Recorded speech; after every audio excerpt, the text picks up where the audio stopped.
So, I mean, I was going to start by asking about the raid. I know that's not because I remember Gareth when he came onto the scene with that movie. It was such a kind of blew me away really when I saw that. I remember even watched it with my parents, which was quite an experience. But I just wondered when you sign on to a project like Havoc, for example, how much does a director's previous work play into that? Because obviously you've got the script, you've got the character. There's so many factors as to why you choose something. But when you've seen the director's previous work and it is that exciting, does that play a big part in you signing on to another project? Huge. I mean, it was even like at the audition stage, I literally just saw Gareth Evans and Tom Hardy. I was just like, it's a no-brainer. Do you know what I mean? I was just like, I can't even compute what that's going to be like. 100%, definitely. Yeah, I saw Tom Hardy. I was like, ooh. And then there was like, and you know Gareth Evans is in this. I was like, well, I haven't seen The Raid. And then I watched it, and I was like, and I had already got the job. And I was like, oh, yes. I had already had the job. So by the time I went back and watched all of Gareth's work, and I was like, wow, I signed up for the right one. And of course, this, I mean, not quite to the level of kind of martial arts and action and choreography, but there still is quite a lot of it in this film as well. How is that kind of, when you're involved in those kind of sequences, how is that simplified on set? Because obviously it's such an intricate and meticulously planned choreography. Is it kind of done step by step by step? And how do you kind of adapt to those situations, I suppose? I mean, Gareth is so meticulous with it. You know, there was an entire previs. He knew exactly what he wanted and how he wanted to shoot it. So when we rocked up on set, it was very bite-sized, and he would edit the choreography and the action sequences on set. So when he said, right, we're buying that, we're moving on, it is legit the sequence that you see on the film. And so it was really exciting, and it was, because then you get to see it right there and then.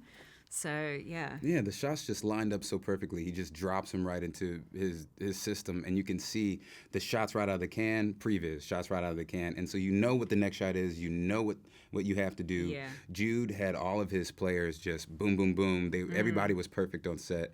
And I never felt like unsafe. You've seen how that film is. I never felt like unsafe or anything. Like it was executed perfectly. Yeah. That nightclub scene. Yeah, we started with that. Really? That was the first one. Yeah, that was the first like 2 to 3. I mean, maybe 3 weeks of filming was the nightclub. That's a baptism of fire, jeez. Quite literally, yeah. And you both mentioned Tom Hardy. I just wanted to ask about him because he's got an intense sort of performer as well. He puts so much of himself into these kind of characters. What's he like as a kind of screen partner? Because I just interviewed him. He's one of those people you walk in, you go, "Oh, that's Tom Hardy." Like he's just got that kind of presence about him. He's a teddy bear. Yeah. I don't think he wants anyone to know that. No. So yeah, we better cut that out. He is so playful. It was so like I said, it was my very, very first day. It was the Medusa part and the nightclub. And so my very first day was with him, and it was great that it was really baptism of fire. He's so playful. He is present with you right until they say action. So you can't overthink. You have to just go with it.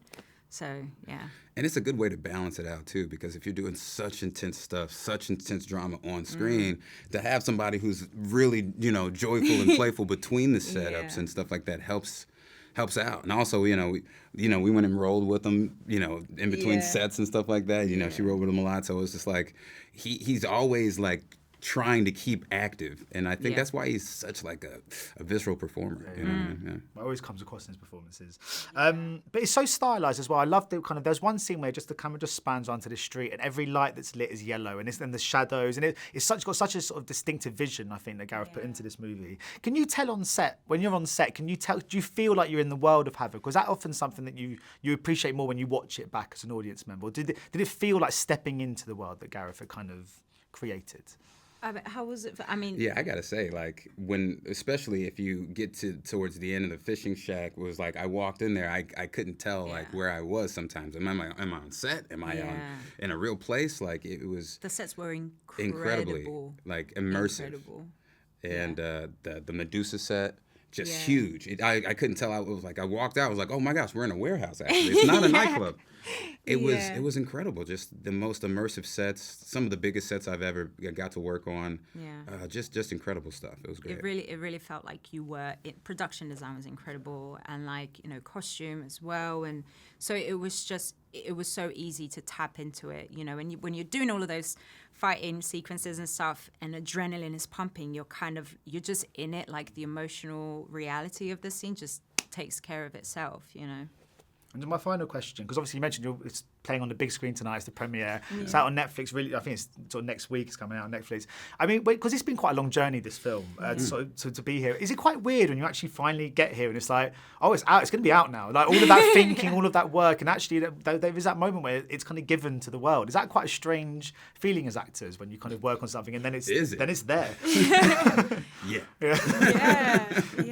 And I mean, it's exciting to see how the final product and, you know, sound in it as well is so beautiful. It's so great. It's got that gritty, almost like 9 Inch Nails vibe to it too, which is so, so exciting. So I'm just really, really excited to get to share it with everyone. Yeah, I'm super excited. I mean, it's been a long journey, but it's also one of those things like every year I'm like, oh, what's going to happen? The world's upside down. The industry's going this way and that way. So it's just like to have this still is just, it's a miracle. Yeah.